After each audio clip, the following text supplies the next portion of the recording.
conductual, técnica emotiva, técnica cognitiva. ¿Qué pasa, Lari? Un momento. ¿Te vas a acostar otra vez? Bueno. Algún día os enseño a Lari. Entonces, ¿qué le importa lo que yo haga? ¿A quién le importa cómo me vista? ¿Qué le importa qué aspecto tenga yo? Vale, o sea, es que viene. O sea, esto, aquí empieza lo de la primera sesión, ¿vale? Y aquí empiezan las técnicas. Pues todo esto son las técnicas, todo esto son las técnicas, todo esto son las técnicas, todo esto son las técnicas. Seguimos con las técnicas, seguimos con las técnicas, hasta que llega a la evidencia. Pero mientras tienes unas pocas de técnicas, ¿vale? De intervención. Cada una de su padre y de su madre. ¿Cómo se estructura todo el proceso terapéutico? Vale. Estamos ya hablando del proceso terapéutico, es decir, que tú ya has pasado la fase de entrevista, como de las primeras sesiones, ¿no? Tú ya has pasado la fase de entrevista, de recopilación de información, etc. Le ha dado ya un diagnóstico a la persona, ha elaborado un informe, ¿vale? Un informe escrito, le ha dado un informe oral a la persona, etc. Y le has dicho, mira, yo creo que la mejor terapia que podemos aplicar en tu caso sería esta, ¿de acuerdo? Vale, pues una vez que tú tienes eso, vamos a empezar en sí el propio proceso terapéutico. En el proceso terapéutico es esencial que la persona entienda la lógica del tratamiento. Esto parece un paso muy sencillo. Para mí es un paso esencial. La persona que llega a consulta está en su total derecho, 100% derecho, a que tú le digas, mira, este es el diagnóstico, este es el modelo terapéutico que vamos a utilizar en tu caso, por esta razón, por esta y esta. ¿Vale? Es decir, si tú no le aportas información, mal vas, porque la persona está en su libre y total derecho y además va a ayudar muchísimo a que esa persona esté motivada durante todo el proceso terapéutico, a que se tome en serio la terapia, ¿vale? Si tú no le aportas información sobre qué modelo terapéutico vas a aplicar, sobre por qué ese y no otro, y sobre los resultados o expectativas que tiene la aplicación de dicho modelo, entonces la persona cómo se va a tomar en serio, va a estar, digamos, como hoy porque hacemos esto y mañana porque hacemos lo otro, y la va a tener más sorprendida, más que centrada en su problema y en solucionarlo, ¿vale? Entonces, primer paso, para mí, de los más importantes, junto con, yo creo que el primer paso y el último son de los más importantes. El primero,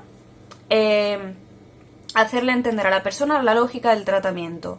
Segundo, tenemos que entrenarla en autorregistro, porque hay gente que se plantea un autorregistro es simplemente rellenar básicamente una tabla, ¿no? En plan, la situación, qué fue lo que pasó, qué respuesta tuve yo, qué fue lo que sentí. Mira, ¿veis? Lo primero, la fecha y la hora. Lo segundo, situación. Tercero, emociones. Pensamiento automático, respuesta racional y resultado. Esto sería una típica tabla. La tercera fase va a ser entrenar en habilidades específicas y además motivar a la persona a que realice las tareas que le mandemos para casa, porque esas tareas son esenciales, porque no solamente puedes trabajar en la propia consulta, tú te tienes que responsabilizar y trabajar fuera de consulta. De hecho, a más practiques las terapias, ¿vale? En este caso, a más practiques la terapia cognitiva, tanto dentro de consulta como fuera de consulta, muchísimo mejor. Probablemente menos tiempo estés con el terapeuta, ¿vale? Y probablemente más mejoría, mejores resultados vas a obtener incluso a largo plazo, porque te vas a acostumbrar a afrontar el problema fuera de consulta y dejarás de ser tan dependiente del terapeuta. Identificar pensamientos automáticos. Tengo que identificar cuáles son los pensamientos subyacentes a ese problema. Luego está la identificación de los esquemas cognitivos. Bueno, antes de la identificación de los esquemas cognitivos me he saltado un paso. Contrastar las creencias. Dice llevar a cabo un examen lógico de la estrategia, digamos que no solamente es que yo identifique, o sea, no solamente identificar cuáles son las creencias subyacentes, los pensamientos automáticos que subyacen a ese problema, sino también, igual, dónde hay problemas a la hora de aplicar una estrategia u otra de razonamiento. Preparar para la terminación de la terapia y prevenir la recaída. Este último paso, preparar para lo que viene siendo la terminación de la terapia y prevenir recaída, es súper importante. A mí no me interesa que la persona que yo tenga delante vuelva a recaer. pero tanto por el sufrimiento de esa persona como por la disfuncionalidad que crea en todos los ámbitos, en el ámbito laboral, en el ámbito de salud, etc., ¿vale? No me interesa que esa persona recaiga, lo que me interesa es que esa persona se mantenga en un estado de salud psicológica, digamos, de una mente sana, ¿vale? Menciona también la duración del tratamiento, ¿vale? Aquí te dice que la mayoría de los trastornos emocionales, por ejemplo, tiene como un número de sesiones limitada. Dice que en el caso de la depresión reactiva unipolar, entre 15 y 20 una vez por semana. O sea, entre 15 y 20 sesiones y va solamente una vez. Imagínate que va solamente el miércoles o el jueves o el viernes, ¿vale? En casos más graves podría ser conveniente realizar 2 sesiones semanales, pero me parece muy poco. O sea, aquí lo que me falta igual es que me digan cuál es la duración, porque claro, si me dices cuántas veces por semana tiene que acudir esa persona, una vez por semana, cuánto tiempo vamos a estar así, cuántas sesiones más o menos calcula, entre 15 y 20 sesiones. Vale, si son casos más graves empezaremos 2 veces por semana, más o menos entre 4 y 5 semanas. Vale, y ahora, ¿cuánto dura cada sesión? Porque para mí eso es importante saberlo. Si dura 60 minutos, si llega a durar 2 horas, porque hay terapias que llegan a durar 2 horas, 2 horas y media y tal. Entonces, me interesa saberlo, pero aquí no lo ponen, ¿vale? Primera sesión. Vamos a ver. Creo que lo he dicho antes, ¿vale? Y lo he tenido que grabar ya, y si no lo he grabado, pues malamente. La primera sesión, ¿vale? Lo más relevante es recoger información y además recogerla en condiciones. Sobre la problemática del cliente, establecer un buen rapport, explicar brevemente los fundamentos teóricos de la terapia cognitiva, esbozar el tratamiento, generar expectativas del cambio. Es cierto que tú, cuando acaba lo que viene siendo la primera sesión más o menos, tienes ya un esquema de cuál puede ser el problema, digamos un esquema conceptual de cuál es el problema de esa persona y qué tipo tienes en mente, qué tipo de tratamiento vas a emplear. ¿Qué sucede? Que tú le tienes a esta persona que hacer una introducción, no solamente un resumen de todo lo que habéis hablado en terapia, sino también una breve introducción al tratamiento, ¿vale? Y cuáles son las expectativas, es decir, al aplicar el tratamiento, cuáles son las expectativas del cambio. Pues Scott, en el año 2009, divide la entrevista en 2 fases, ¿vale? La primera sería la del diagnóstico psicopatológico. La del diagnóstico psicopatológico dice aquí, se recomienda pues una entrevista abierta, ¿vale? Porque la entrevista abierta ayuda a establecer un buen rapport o clima terapéutico.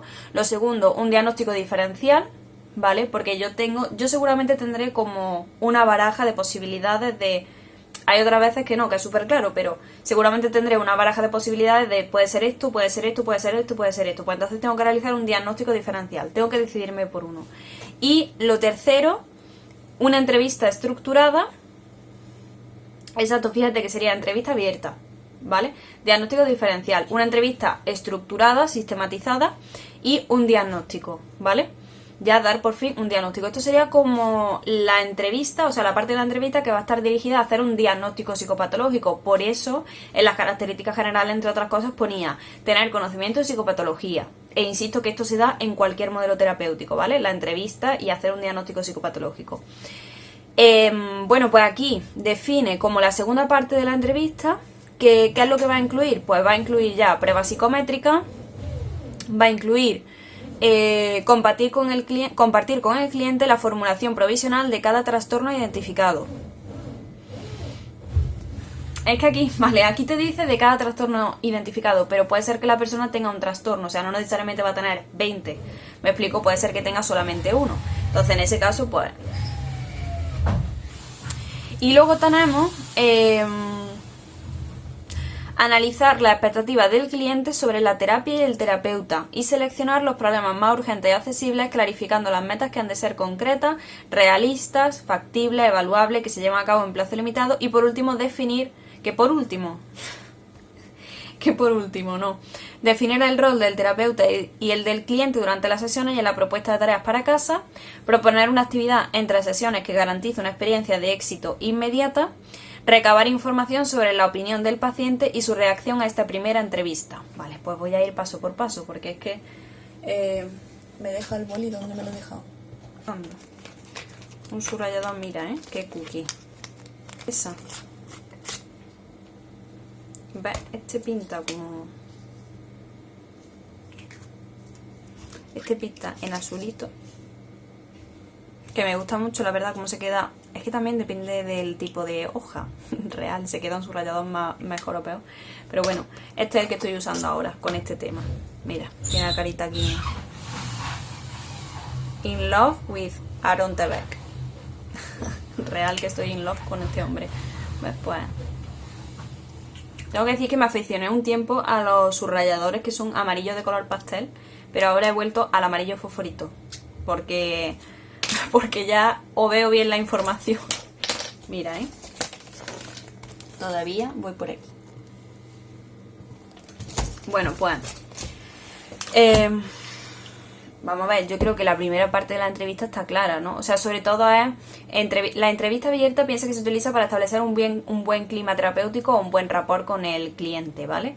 Luego realiza un diagnóstico diferencial, hace una entrevista un poquito más estructurada o más sistematizada, y luego ya por último le ofrece un diagnóstico correcto, ¿vale?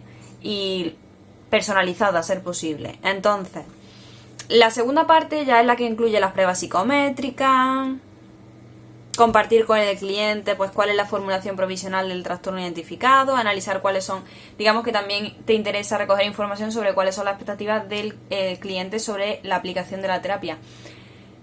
Digo, esto es muy importante porque si la persona cree en el cambio con la aplicación de la terapia, va a estar mucho más motivada, no solamente intrasesiones, sino también intersesiones. Entonces creo que es fundamental la parte en la que tú le preguntas a esa persona sobre cuáles son sus expectativas respecto al tratamiento. Súper esencial. Luego, espérate, que tengo que subrayar aquí la otra. Prueba psicométrica. Opinión del paciente y su reacción a esta primera entrevista. Fíjate que no solamente vamos a recoger información sobre cuáles son sus expectativas respecto a nosotros, respecto al tratamiento, sino también cuáles son sus expectativas respecto a la primera sesión que hemos tenido con él. Es que, en serio, o sea, que no, esto no se hace. Vamos a ver, quiero decir, no que no se hace en plan de porque sea lógico no hacerlo, sino que no se hace y no sé por qué narices no se hace, ¿vale? Hay muchos que no lo hacen y no entiendo el por qué, porque creo que es una información esencial. Tanto es esencial recoger información que nos sea útil para el diagnóstico diferencial, ¿vale? Y para poder redactar un informe en condiciones, así como es esencial recoger información sobre las expectativas que tiene una persona del terapeuta, las expectativas que tiene sobre el tratamiento y las expectativas que tiene sobre las posibilidades de cambio y las expectativas que tiene sobre incluso la primera entrevista. Es que todo eso es información útil. No sé por qué no se hace la mayoría de las veces. Me preocupa, la verdad. Si tú vas a hacer un diagnóstico, los síntomas, ¿dónde están? O sea, tendrás que recoger y concretar cuáles son los síntomas de la persona. Esto es algo obvio. Y esto me parece importante decirlo. Si preguntará en el examen, Beck menciona algunos síntomas psicofisiológicos para el trastorno depresivo, ten cuidado porque si solamente te basas en el apartado de los modelos cognitivos del trastorno depresivo, o sea, los modelos cognitivos, el modelo cognitivo del trastorno depresivo de Beck, ahí no te mencionan los síntomas psicofisiológicos. Pero si te basas ya en el propio proceso terapéutico, ahí sí los menciona. Ahí reconoce, digamos, que hay una serie de síntomas que tienen las personas depresivas y entre ellos hay uno de los apartados que sería el apartado de los síntomas psicofisiológicos, que ahí sí reconoce pues que la persona también sufre alteraciones del apetito, que la persona sufre también alteraciones del sueño, etc. ¿Vale? Entonces, si lo preguntaran en el examen, tú di que sí tiene síntomas psicofisiológicos porque este señor lo llega a decir, ¿vale? Técnicas conductuales, técnicas emotivas, técnicas cognitiva.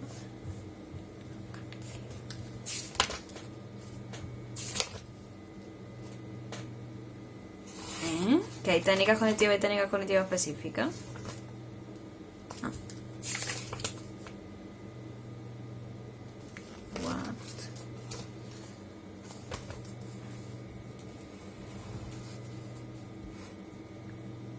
Para modificarlo.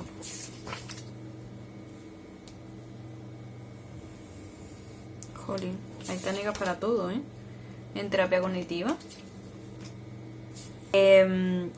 Dentro de las técnicas de intervención, vale, Si estáis viendo este vídeo, igual habéis visto ya el vídeo del tema 7 de terapia racional emotiva conductual, que si no, pues os animo a verlo, ¿vale? Porque os va a ayudar muchísimo a la hora de repasar contenido o estudiar.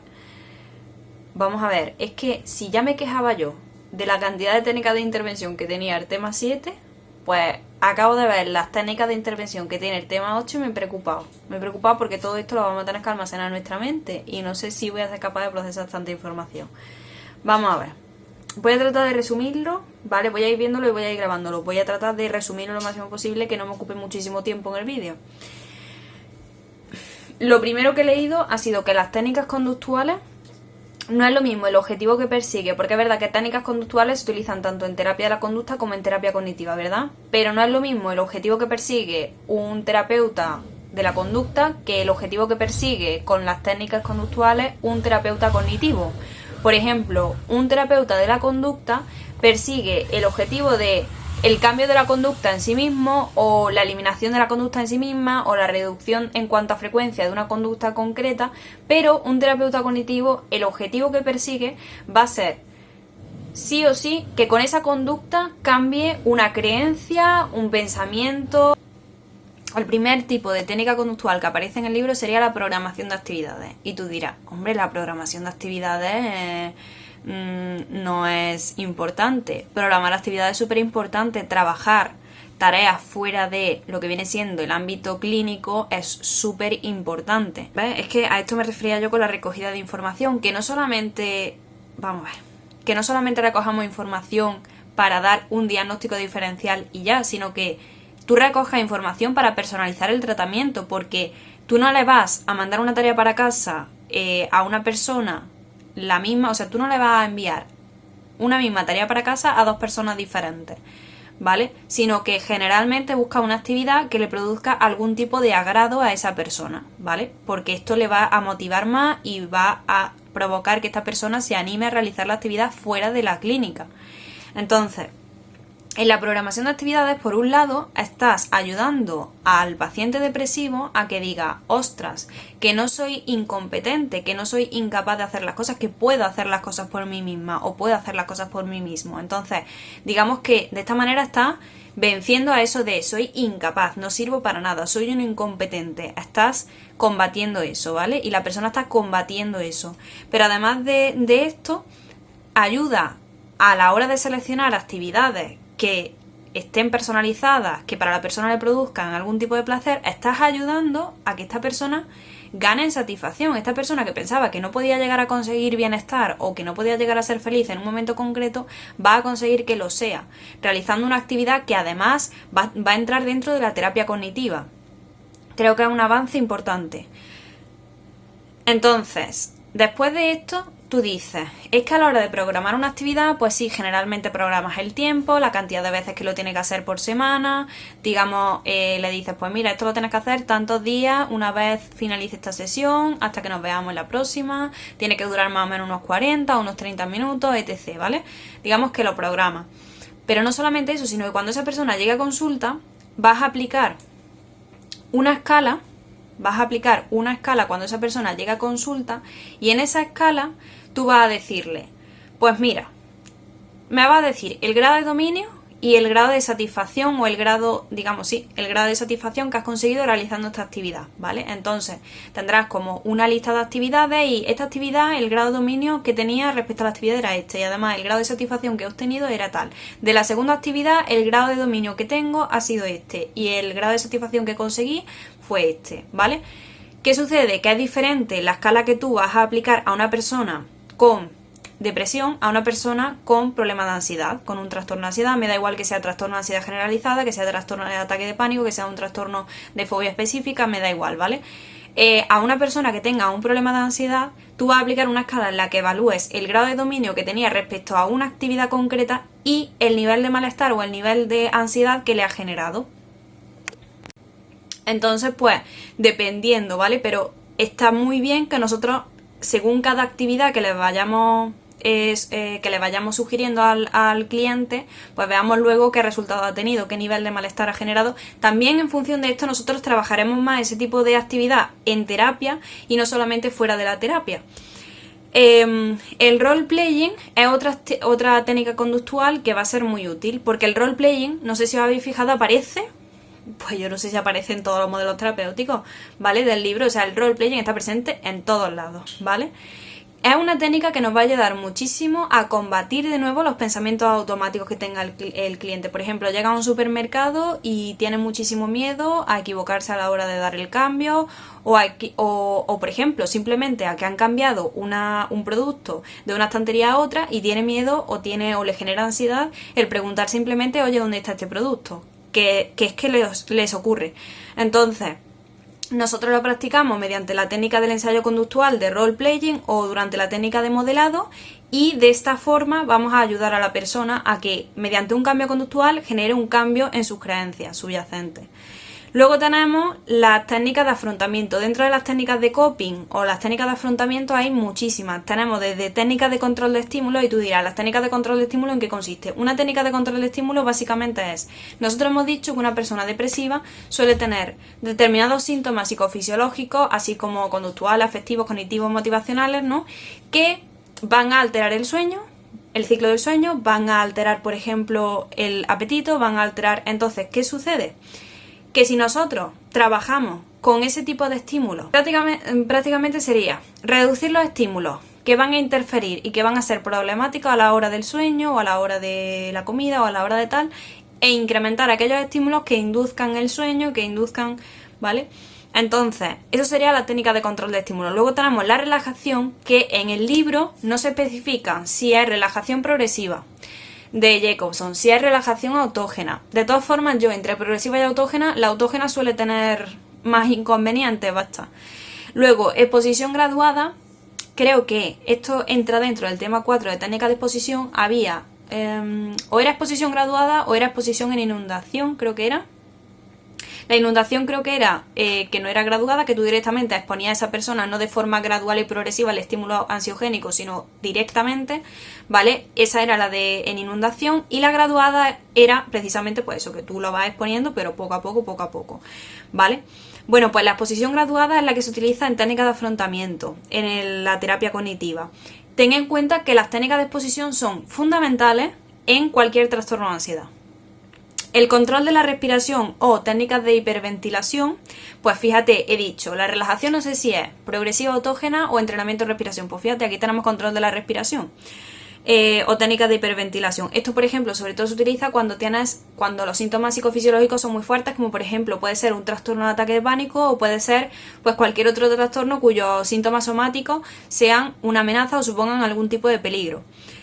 Y luego tenemos el entrenamiento asertivo, que el entrenamiento asertivo creo que es la primera vez que lo veo en una terapia y consiste pues sobre todo en, por ejemplo, tiene que ver con saber decir que no, saber pedir ayuda, realizar preguntas, expresar opiniones.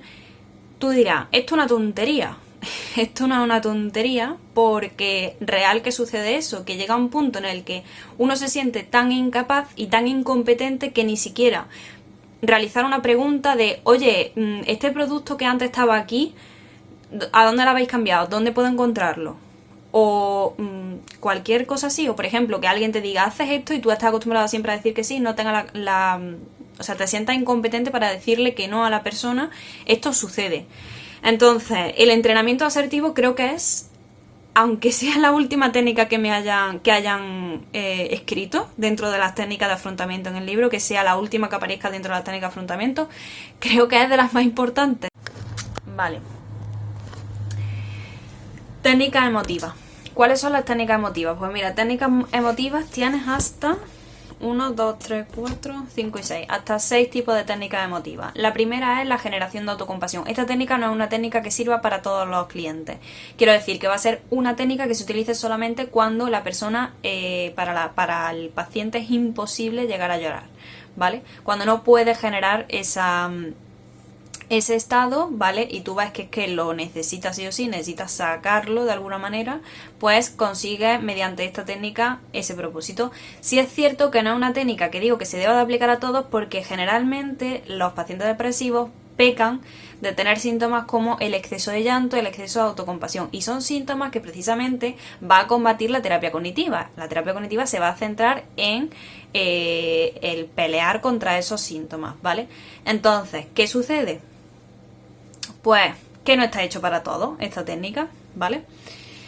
¿Cómo o de qué maneras puedo yo generar autocompasión en el paciente? Vale, pues mira, o bien diciéndole que te describa sentimientos negativos o la experiencia vital estresante por la que haya pasado, ¿vale? O bien contándole la historia, una historia digamos que sea semejante a la historia del paciente, de una persona ajena a él o a ella, o bien mediante la inversión del role-playing, es decir, te haces tú pasar como, o adoptas tú el papel del paciente y empiezas a decir, pues me siento así, me siento asado, he tenido esta experiencia, lo pasé fatal porque me pasó esto, lo otro. O, última opción, autorrevelaciones, es decir, si has vivido o has pasado por una historia similar a la del cliente, pues se la cuenta, ¿vale? Le dices qué es lo que sentiste, qué es lo que viviste, etc. Vale, más técnicas emotivas. Vale, pues aquí he señalado otras 3 técnicas emotivas. Inducción de cólera controlada. Esto básicamente es que trata de sustituir el sentimiento de tristeza por el sentimiento de enfado, pero también hay que tener cuidado con esto. Básicamente es como que señala dentro del suceso alguna señal que pueda generar el estado de cólera o el estado de enfado o el estado de cabreo, ¿vale? Luego, la distracción externa es que para combatir el sentimiento excesivo, en exceso, que tiene esa persona de tristeza, de agonía, de apatía, pues generalmente tratas de que se distraiga pues con la televisión, con un libro, generalmente con medios que estimulen a ser posible el mayor número de sistemas sensoriales. Luego tenemos hablar de forma limitada de los sentimientos. Vale, si yo estoy constantemente hablando de esos sentimientos negativos o de esos pensamientos automáticos negativos, yo lo que consigo es mantener esos sentimientos y mantener esos pensamientos, ¿vale? Pero yo no quiero eso. Yo lo que quiero es que se rompa el ciclo, que se rompa el bucle, ¿vale? Entonces, ¿qué mejor forma de decirle a la persona? Mira, limita el número de conversaciones que tengas respecto a este pensamiento o respecto a este sentimiento. Trata de evitarlo dentro a la hora de comunicarte con los tuyos, a la hora de que... ¿vale? Hay una técnica, bueno, estas 2 últimas técnicas dentro de las técnicas emotivas considero que también son muy útiles. Por ejemplo, evitar verbalizaciones internas del tipo no puedo soportar tanto sufrimiento, ¿vale? Porque la persona se repite continuamente, pues básicamente, o sea, si tú evitas llegar a verbalizar de forma interna, no puedo soportar tanto sufrimiento, créeme que te va a ayudar. Te va a ayudar, por ejemplo, a aliviar el sentimiento de tristeza. Eso sería lo de evitar verbalizaciones del tipo no puedo soportar tanto sufrimiento. Pero hay otra que es análisis de responsabilidad. Yo tengo que analizar cuáles son las evidencias que hacen que yo me sienta que soy culpable de absolutamente todo. Y de esta forma voy a conseguir aliviar el sentimiento de culpa.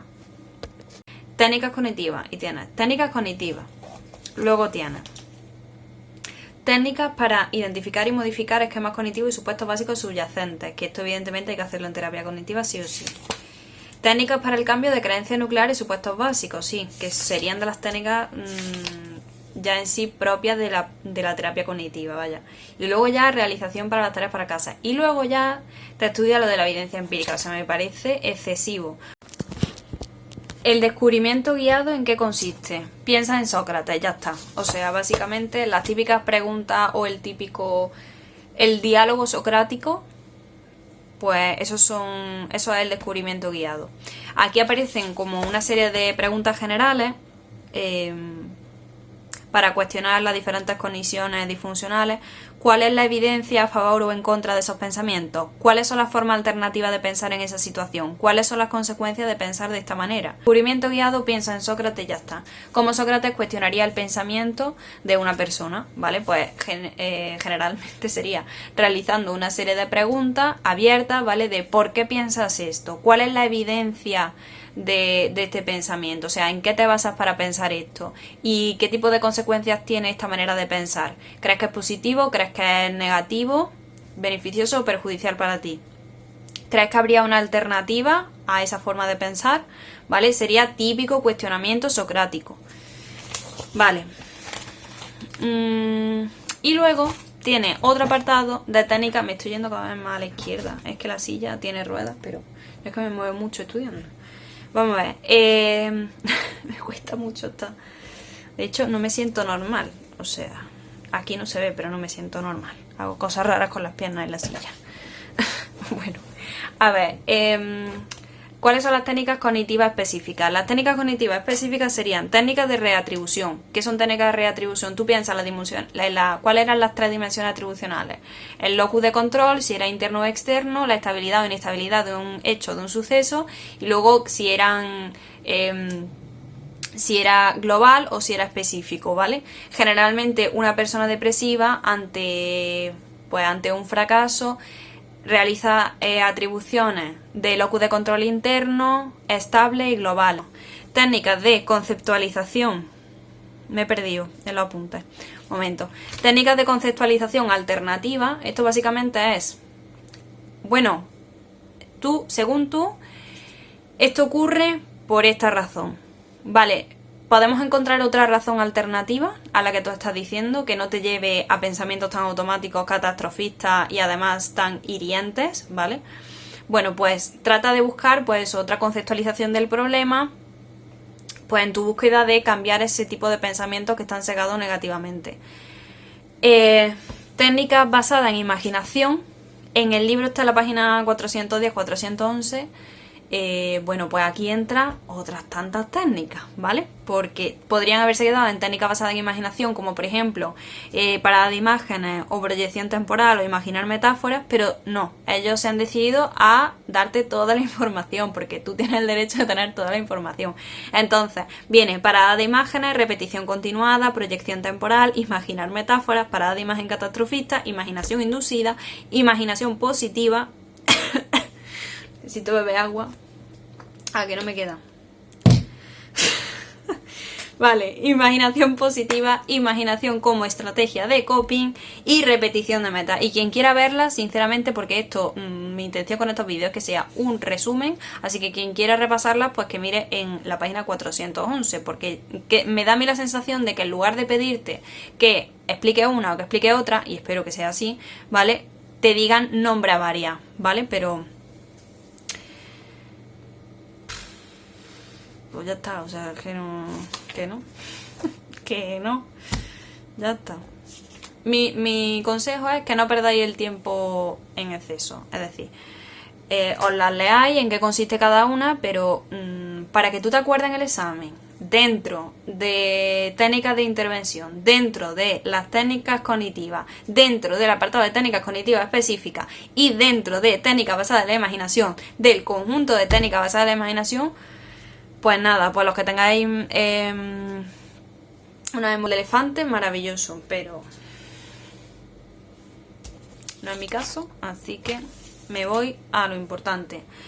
¿Qué es lo que considero yo que define más a la terapia cognitiva? El apartado de técnicas para identificar y modificar esquemas cognitivos y supuestos básicos subyacentes, y el apartado de técnicas para el cambio de creencias nucleares y supuestos básicos. Para identificar y modificar esquemas cognitivos y supuestos básicos subyacentes tenemos obtener e identificar creencias. Por ejemplo, buscar reglas de inferencia del tipo si A entonces B. Este tipo de inferencias, recordemos que corresponderían a las creencias intermedias, ¿vale? Dentro de los esquemas cognitivos. Luego tenemos detectar los debería y los tendría, que afectan muchísimo durante el pensamiento. O sea, los debería y los tendría. Es que esto es lo que define sobre todo a un paciente depresivo. Quiero decir, El sí, entonces, lo tienen casi siempre, pero no solamente son verbalizaciones de tipo externo, sino también que son verbalizaciones de tipo interno. Los debería y los tendría están todo el rato en su mente. Detectar temas comunes, los pensamientos automáticos ante distintas situaciones. Esto es súper importante, en plan, en esta situación, en esta otra y en esta otra, ¿qué es lo común dentro de cuál es el tema común entre diferentes situaciones? Porque si eres capaz de detectar ese tema común, claro, por ejemplo, si el tema común es la necesidad de aprobación, o si el tema común es la inseguridad, o si el tema común... Eso es súper importante detectarlo. Luego, utilizar la técnica de la flecha descendente. Dice, es una de las técnicas más específicas para detectar las creencias nucleares más profundas y utilizada también. Mira, la técnica de la flecha descendente yo no... Creo recordar que no la he visto en la terapia racional emotiva conductual. Yo aquí no vi la técnica de la flecha descendente en el tema 7.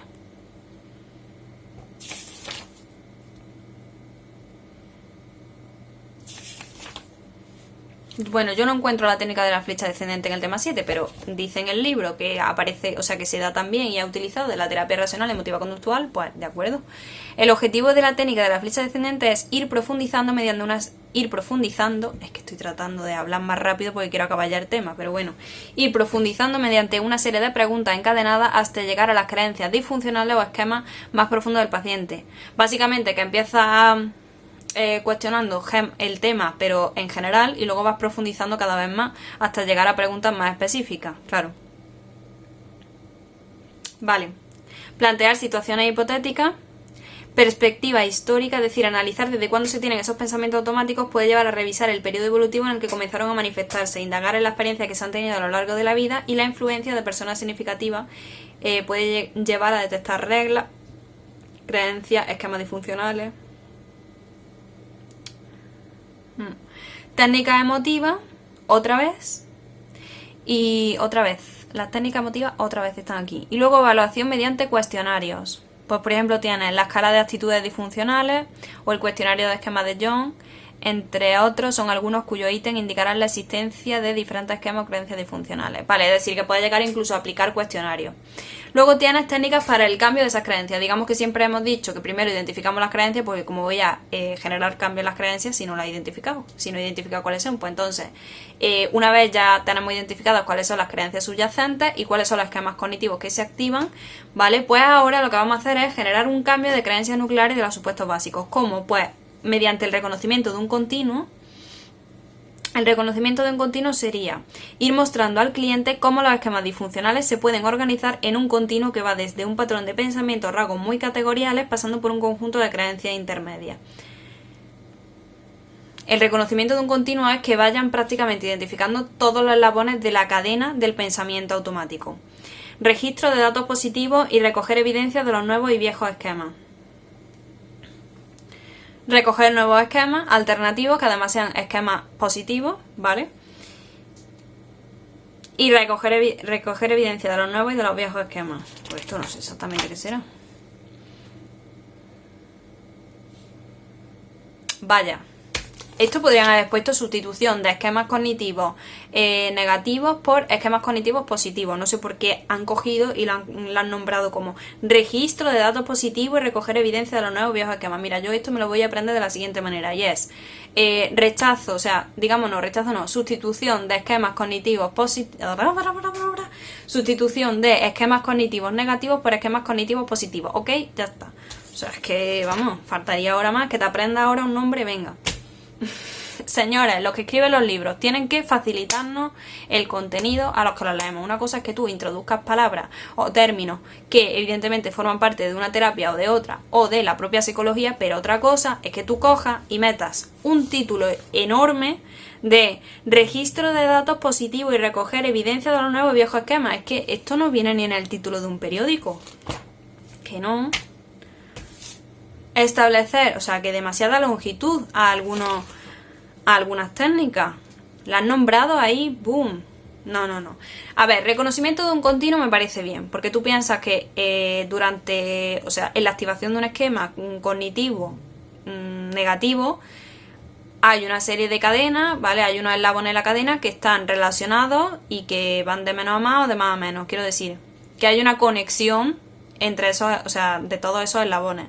Entonces, en el reconocimiento del continuo, pues tú, como dice aquí, empezarías por una creencia, por ejemplo, o sea,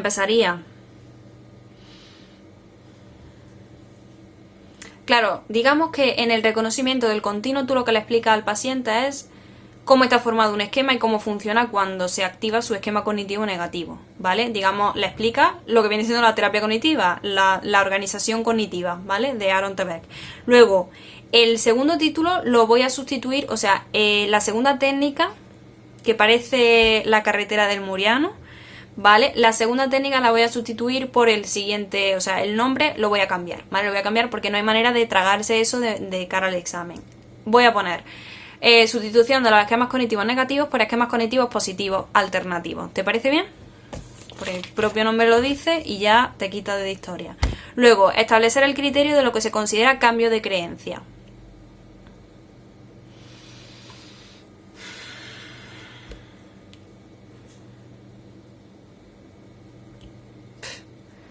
Vale. Establecer el criterio de lo que se considera cambio de creencia. Esto básicamente es que tú tienes que definir una serie de criterios para que el paciente se dé cuenta de si realmente se está dando un cambio de una creencia negativa a una creencia positiva o no se está dando. El role-playing de nuevo, que no sé por qué me lo han metido de nuevo. Ensayo de conducta de nuevo, que por cierto el ensayo de conducta podía incluir el role-playing, actuar como si, que esta técnica puede considerarse una extensión del ensayo de conducta. A ver. Vale, el actuar como si sería que se plantee un nuevo esquema que sea alternativo al esquema cognitivo negativo y como si ya se hubiera consolidado. O sea, la persona tiene que actuar como si se hubiera consolidado ya el esquema. Mira, esta me gusta bastante. Luego, confrontar con el pasado datos de la nueva y de las antiguas creencias. Vale, o sea, comparar, digamos, ¿no? Realizar un análisis comparativo entre las antiguas creencias y las nuevas. Ok. Luego, promover una nueva imagen. Claro, cómo sería, cómo le gustaría que fuera su vida, qué le gustaría que cambiara. Solicitar apoyo social y consenso, súper importante, sobre todo para las personas que están pasando A ver, el apoyo social es importante en casi todos los trastornos, pero en un trastorno depresivo muchísimo más. Solicitar apoyo social y consenso, ¿vale? Análisis de ventaja. ¿Qué pasa, Gary? Un momento. ¿Te va a costar otra vez? Bueno. Algún día os enseño a Lari. Entonces, análisis de ventajas e inconvenientes del cambio de esquema. Vale, proyección en el tiempo y biblioterapia. Ay, amiga. ¿Cuáles son los beneficios de una terapia cognitiva? A mí me hubiera gustado que, no sé si hay algún estudio que compare, no en sí el tratamiento farmacológico contra la terapia cognitiva, sino la recaída de solamente aplicar un tratamiento farmacológico a solamente aplicar una terapia cognitiva, donde tenemos mayor número de recaídas, porque yo diría que probablemente donde haya un mayor número de recaídas sea en el tratamiento únicamente con un fármaco o con un medicamento, ¿vale? Así que ya sabéis, depresión unipolar o un trastorno de ansiedad en adulto o lo que sea, pues tiene menor número de recaídas que... Venga, no me fastidies. Fíjate, aquí dice que hay estudios. Me he adelantado otra vez. Dice que hay estudios sobre la efectividad a largo plazo de la combinación de la terapia cognitiva y de la farmacológica, pero que los resultados son contradictorios. Venga, que igual no interesa. Que igual no interesa. Me trago que igual no interese. Pues deberían de realizarse más estudios sobre eso, sobre a largo plazo cuál tiene mayor índice de recaída, si el tratamiento farmacológico o la terapia cognitiva. Me gustaría ver un estudio en condiciones de eso. Terapia cognitiva en problemas de salud en general. Beck presenta diferentes estudios cuyos resultados resaltan la efectividad en combinación con el tratamiento para mejorar una amplia variedad de problemas de salud. Claro, aquí te dice que para mejorar problemas de salud en diferentes, o sea, de diferentes, por ejemplo, frente a un problema de corazón, cáncer, hipertensión, dolor de cabeza, se ve que la combinación del tratamiento farmacológico con la terapia cognitiva es muy eficaz. Me hace mucha gracia porque en el libro dice que los estudios sobre la efectividad a largo plazo de la combinación de terapia cognitiva y farmacológica, que los resultados son contradictorios. Ah, bueno, no. La recaída entre aplicar simplemente farmacológico o tratamiento de terapia cognitiva van a ser menores en terapia cognitiva, eso te lo digo ya. Incluso puede llegarse a, o sea, al haber pasado la fase aguda de la depresión, puede llegarse a utilizar la terapia cognitiva para evitar simplemente recaída, en lugar de para tratar en sí un trastorno. Tú fíjate a dónde llega esta terapia. Fíjate, dice, la prevención de recaídas con terapia cognitiva se vislumbra como elemento esencial. Ya habríamos acabado por fin el tema 8, que parecía inalcanzable llegar a este punto, pero bueno. Que la harás como mejor puedas y ya está. Porque lo que nadie te va a quitar, o sea, un suspenso es un suspenso, pero el suspenso no te quita el conocimiento que has adquirido, así que tampoco te preocupes en exceso. Te vuelves a matricular y ya está, que supuestamente las tasas iban a bajar, ¿no? Pues...